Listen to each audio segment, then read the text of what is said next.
tarde, bem-vindos ao Data Vénia desta semana com o Dr. Paulo Ferrinho. Paulo, boa tarde, bem-vindo novamente. Esta semana temos temas como a descentralização. Exatamente. E depois também vamos passar um bocadinho pelas taxas, não é? Vamos esclarecer aqui a nível jurídico o que é isto. Muito boa tarde a todos os telespectadores, muito boa tarde, Paulo.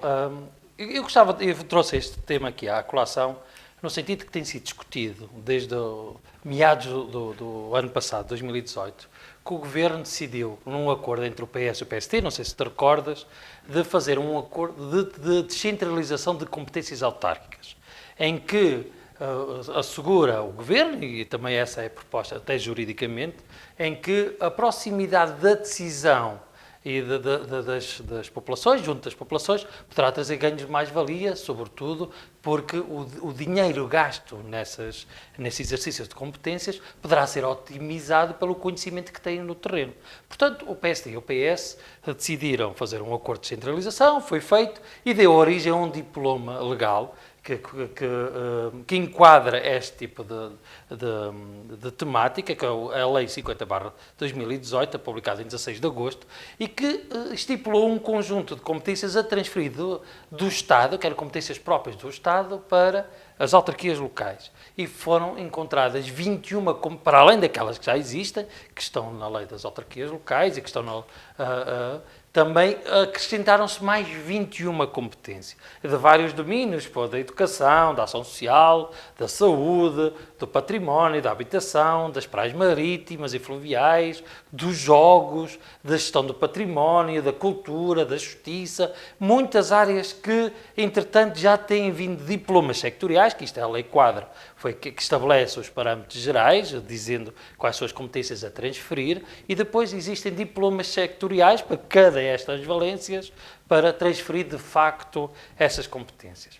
Descentralização é mesmo isso, é passar o poder de decisão de um organismo da administração central para um organismo da administração local, permitindo, de acordo com a proximidade e subsidiariedade, da melhor aplicação do recurso e de termos financeiros. Antes de entrarmos à parte, a minha pergunta é, concordas com essa passagem? Concordo plenamente, concordo. Tudo que aproxima os poderes de decisão... Mas também concordas que o Governo, ao passar esse tipo de responsabilidades para as câmaras municipais, também deve passar a aumentar a parte financeira? Óbvio, é essa parte que é o busilis da questão.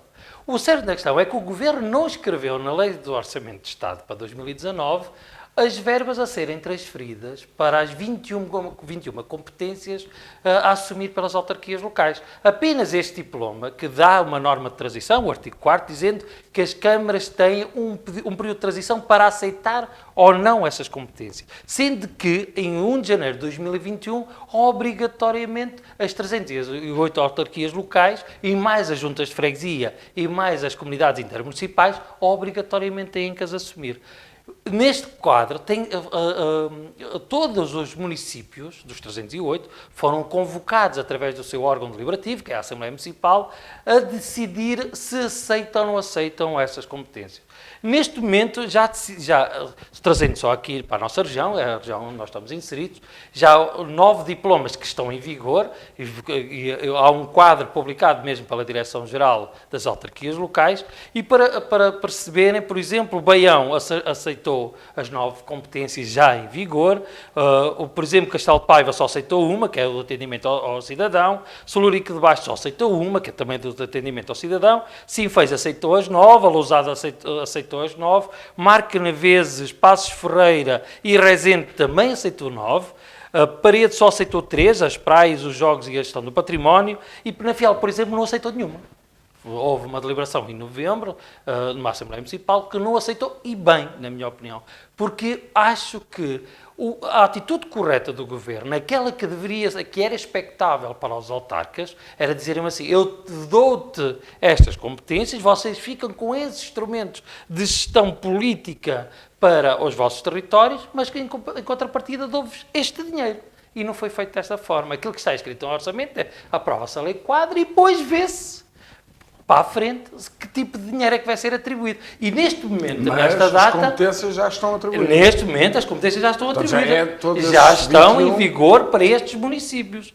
Que aceitaram, sem saber... Mas que não aceitaram. Aqueles que não aceitaram só podem não recusar também em 2020, outra vez, no mesmo processo do órgão deliberativo, a Assembleia Municipal, dizer não queremos mais este ano, porque nós queremos saber o dinheiro correspondente a estas competências, sendo certo que num dia 1 de janeiro de 2021, independentemente da vontade dos autarcas, elas serão automaticamente transferidas. Com isto, o que é que queria dizer com esta questão das competências? Porque através destas competências vem também um conjunto de obrigações e prestações de serviço associadas às competências. Por exemplo, as praias fluviais, na cultura, na questão do ordenamento do território, na questão do policiamento, da justiça. E isso é que cria um problema que também não está definido na lei quadro. E por isso é que trago aqui à discussão, porque acho que é importante, porque a partir de agora, estas competências, ao serem transferidas para os municípios, necessariamente também são transferidas as taxas associadas à prestação de serviço. A taxa é um contributo que todo cidadão tem que obrigatoriamente dar pela contrapartida de um serviço prestado pela Câmara. Pela Câmara ou pela Junta de Freguesia. Dá um exemplo prático. Um exemplo prático, olha, por exemplo, trago aqui o exemplo, por exemplo, as antenas que estão instaladas, as antenas de radiodifusão e telemóveis estão instaladas em cada concelho, pagam taxa pela sua instalação. Por exemplo, em Penafiel, anualmente pagam 553,85 €. Mas que antenas são essas? Desculpa. Antenas de radiodifusão, antenas que transmitem sinais Como tanto da Vodafone, exatamente, da Mel, essas, exatamente. Por exemplo, as empresas pagam esse valor ao Conselho. Por exemplo, outra taxa que está associada, por exemplo, a licença de táxis dos táxis, que são as câmaras municipais que licenciam essa profissão, o exercício dessa profissão. Portanto, não é o exercício da profissão, mas a possibilidade de ter uma licença de utilização de táxi. Por exemplo, em Passos Ferreira, uma licença de táxi, isto é o número de 2017, dados publicados pela Direção-Geral da Administração Local. Por exemplo, em Passos Ferreira, uma licença anual, uma licença para o táxi, o exercício de táxi, custa 596,29 €. Em Paredes custa 669,37 € e em Penafiel custa 21 €. Portanto, é este aqui que está o buzina 21 €. De 21 €, exatamente. Então, quer dizer, deixa-me só explicar. Essa antena, que é para ajudar, no fundo, a profissão dos taxistas, a licença mais barata é em Penafiel, 21 €. E há uma diferença de... Agora imagina, é esse exercício que eu trago. Se as pessoas, as autarquias receberam este tipo de competências, o governo não transferiu ainda os recursos financeiros para o exercício dessas competências, sabendo que essas competências associam-se taxas que funcionam como custo para ultrapassar os custos da prestação de serviço, sendo essas taxas de domínio municipal, obrigatoriamente inscritas no Regulamento Municipal de Taxas, imagina como é que cada autarca poderá fazer para suprir as necessidades financeiras das autarquias.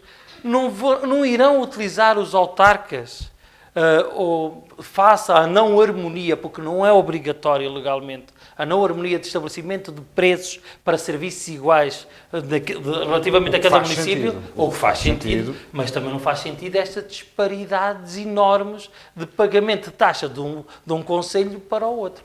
Aquilo que é a minha preocupação, e é isso que eu trago aqui para nós discutirmos, é que, como não existe essa correspondência financeira já fixada, comumente aceita por todos os autarcas, é muito previsível que algumas destas autarquias, para fazer face aos seus problemas de tesouraria, apliquem as taxas não correspondendo àquilo que está na lei, que existe um regime geral das taxas dos municípios, que obriga a haver como diz aqui, uma relação entre o custo-benefício relativamente ao serviço que está a ser prestado, para também conseguirem ultrapassar as suas necessidades de tesouraria. Certo.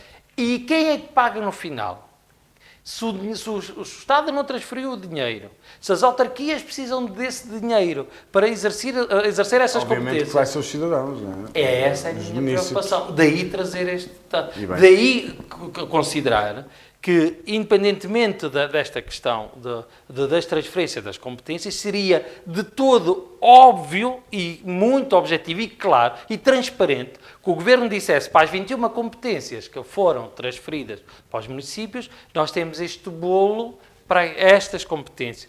E as taxas que nós já cobramos, porque o Estado já cobra essas taxas. Essas taxas que nós já cobramos, para todos os municípios que aceitem estas competências, serão estas taxas, ou balizando um mínimo e um máximo. Para quê? Para que o ónus desse serviço, do custo final desse serviço, não possa transformar-se numa taxa quase num confisco, que é ir muito para além do custo-benefício e os custos que aquele serviço é prestado ao cidadão. Daí dizer, por exemplo, Paulo, uma questão que é importante. Imagina só isto. Nós sabemos que há problemas de endividamento das câmaras. E esses problemas de endividamento são muito associados a ciclos políticos, como é normal, ao fim do terceiro e quarto mandato de cada exercício, normalmente a dívida aumenta. Agora imagine esta questão. Eu trago aqui alguns números de algum endividamento de câmaras aqui da região, que podem, de alguma forma, tu perceberes como vai ser muito convidativo, muito apelativo, não é? Quase uma urticária financeira que emerge do autarca para necessariamente aplicar um bocadinho mais da taxa ou esticar um bocadinho mais essa taxa para poder cobrir, para além das necessidades da prestação daquele serviço, outras necessidades de financiamento que as câmaras têm para a prestação de outro serviço. Para imaginar, por exemplo, Penafiel, isto são dados da Direção-Geral da Administração Local, dados financeiros publicados na sua página na internet. Por exemplo, em 2016, trago 2016, a dívida da Câmara de Paredes era de 46.124.000 euros e de Penafiel 25.652 euros. Em 2017, a Câmara de Paredes já passou... Deixa-me dizer que Paços Ferreira também, já agora a dívida de 2016, porque é um caso que eu quero dar como uma trajetória descendente e outra de trajetória ascendente. Paços Ferreira tinha uma dívida astronómica, 54.677.000 euros em 2016.